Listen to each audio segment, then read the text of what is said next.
پیروزباهی همو استاف کردستان 24 دکم راستی خباتوانیا برچاوه تایبت من چند راستی وان سالت برید عوامل لتبینی کری دل سرهلا نتوایی گرنگی پیدان سر آست نتوایی و همو نوچه نتوایی خودیتیه و اومه تعدادیتیه و دنگو باست هر چهار پارچه کردستان دما مروف تعداد بینید مروف بختورت بید که کانال که کردی گرنگی به رویدان و پیشهات و هر روشک سیاسی هر آلیه که کردستان هبیتن و وکو پریکیه دناف برا اف پارچن دابجبوی کردستان 24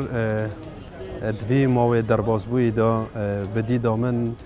یابوی جه سرنجا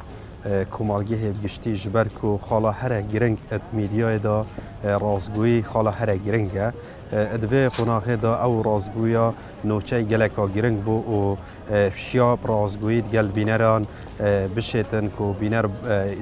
دیا باوری فکری بیتن اشلای بینر اوه گلک یا گرنگ بو هر کناله که نمازه 24 شیا ادوان سالن در بازبوی دا و ایکی پسند بکته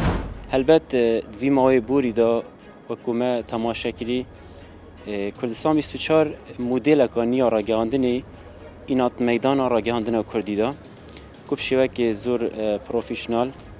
بار راگهاندنی دا کارت کرد ششمی سال وگر دامزرادنا کانال 24 پیروزبای خون آراسته ریوبر و کادر و کارمند و روزنامه وانت ویدکن راستی و 6 سال در باز بیده که رولا که کارگر دیتیا کت ناف شقا میده کت ناف خلقه ده کت بیاوی کار کرنه ده